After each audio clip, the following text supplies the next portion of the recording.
Então vambora, galerinha, mais um vídeo, sem perder o foco, sem perder o ritmo. Bom dia, boa tarde, boa noite, boa madrugada, galera. Professor Marcos Alvarenga que vos fala. Hoje a gente vai falar de histologia e o primeiro tecido que a gente estuda em histologia é tecido epitelial. Mas olha só, vou falar baixinho, pertinho de você, vou chegar com essa cara horrorosa aqui perto, ó. Tecido epitelial, que geralmente se dá em 2 aulas, às vezes 3 aulas, aí fica aquela enrolação toda, tem que gravar isso tudo. Vou te falar aquilo que já caiu no vestibular, Enem e UERJ. Enquanto vos falo aqui na câmera, a minha esposa está me olhando, vigiando a minha aula. Como a gente sabe, vou dar um tchauzinho pra ela. Oi, amor. Manda um beijo pra mim, pessoal ouvir. Oi. Fala mais alto. Oi. Agora beijo. diz que me ama. Te amo. Viu? Ela falou que me ama. Adoro a falsidade dela, gente. Mas vamos continuar aqui. Olha só. Eu vou falar pra vocês de tecido epitelial em 10 minutos ou menos. Tudo que já caiu no vestibular, o que precisa saber. Primeira coisa, ó. Sempre que a gente fala de tecido epitelial, o interessante é a gente falar a característica e a função. Então, olha só. Quando eu digo pra você que o tecido epitelial, ele reveste, protege, absorve, produz e secreta, isso é a característica ou o que ele faz? Isso é o que ele faz. Então, ó, tecido epitelial ele tem a função de revestir, proteger, absorver, produzir e secretar. Essa é a função. Qual é a característica do tecido? É como ele é. Beleza? Células justapostas. O que quer dizer células justapostas? O cara podia falar diretamente para você de forma mais fácil. Células justapostas, pequeno gafanhoto, são células que são muito grudadas, muito unidas. E vou te dar um motivo para isso. A tua pele é tecido epitelial de revestimento. Pelo menos a primeira parte dela, que a gente chama de epiderme, quando você olha para isso aqui, tu vê a pele. A pele, ela é a parte de cima, a primeira parte é a epiderme, que é tecido epitelial. A do meio, que é a derme, é tecido conjuntivo. E a hipoderme, que é onde você guarda aquela pochetinha, que é a parte do tecido adiposo. Beleza? Então, quando você vai falar de células justapostas, são células que são muito grudadas. Porque o objetivo não é revestir e proteger? Então, são células bem unidas. Se elas são muito grudadas, entre elas há muito ou pouca substância intercelular. Se eu estou afastado, entre as células há muitas substâncias intercelular. Se eu estou grudadinho, entre essas células existem poucas ou pouquíssimas ou nenhuma substância intercelular. Intra é dentro da célula, inter é entre as células. Segundo ponto, ó, avascular, tá?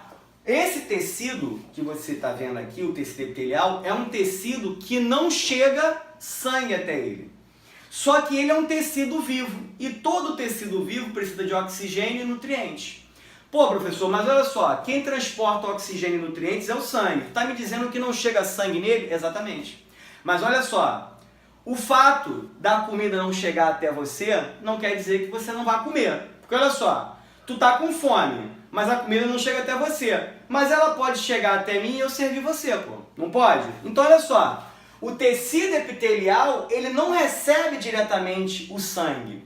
Mas abaixo de todo o tecido epitelial, ó, tecido epitelial, abaixo do tecido epitelial tem um outro tecido grudadinho nele, chamado de tecido conjuntivo. Esse tecido ele é ricamente vascularizado.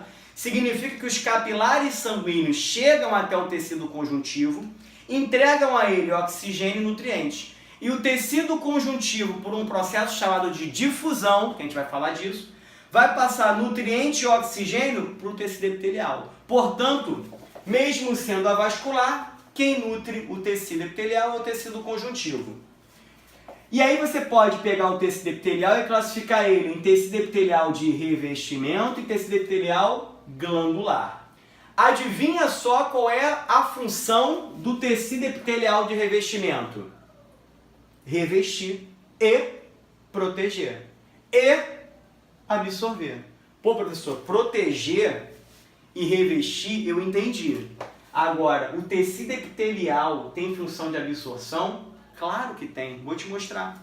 O teu intestino delgado, ele é cheio de vilosidade. Beleza? Isso daqui o tecido interno do intestino delgado é tecido epitelial. E qual é a função daquele tecido epitelial que reveste internamente o teu intestino? A função daquilo dali é justamente o quê? Esperar o intestino delgado digerir o alimento, porque o intestino delgado é um local onde há digestão de alimentos, e depois de digerido, tu tem que absorver. Então vai ser esse tecido que reveste internamente, o tecido epitelial, que vai ter a função de absorção. Beleza? Continua aqui, ó. O tecido epitelial de revestimento, a gente pode classificar ele quanto ao número de camadas celulares ou quanto ao formato das células. Se o tecido epitelial de revestimento tem uma camada, ele é assim, ó. Vê se você consegue ver. Se ele tem uma camada, ó, a gente vai chamar de tecido epitelial simples. Se ele tiver, ó, duas ou mais camadas, tá vendo aqui, ó? Tu vai chamar ele de tecido epitelial estratificado. Pseudo quer dizer falsa estratificação. Então, o tecido epitelial, que eu classifico ele como pseudo-estratificado, ele tem camadas celulares de tamanho diferente, ou seja, ele tem uma única camada de tamanho diferente. Professor, tu falou, não consegui visualizar. Vou fazer aqui para você. Ou seja, ó, simples, estratificado, e como é o pseudo? O pseudo é aqui, ó. Tá vendo isso aqui, ó? Eu tenho uma única camada, porém de tamanhos diferentes. Isso dá a sensação de falsa estratificação. Agora, o que eu acho vacilo é às vezes o cara cobrar na tua prova, ele te pergunta o órgão tal e quer saber se é simples estratificado. Eu vou te ensinar um macetinho que aborda boa parte das questões. Vamos lá. Se eu quiser transportar oxigênio de um lado para o outro, eu vou conseguir fazer com que esse oxigênio passe de um lado para o outro se a camada de tecido for fina ou se ela for grossa. Se eu tiver uma camada fina, o oxigênio passa rápido. Se eu tiver uma camada grossa, estratificada, ele vai demorar. Então tu faz essa associação. Local onde tem uma absorção e troca gasosa é simples. O intestino delgado, ele não absorve? Epitélio simples. O teu alvéolo pulmonar, o oxigênio vai até o alvéolo pulmonar e dali passar para o sangue. Não está fazendo troca gasosa? Então lá é epitélio simples. Onde eu encontro estratificado? Geralmente em áreas com atrito. Olha aqui, ó.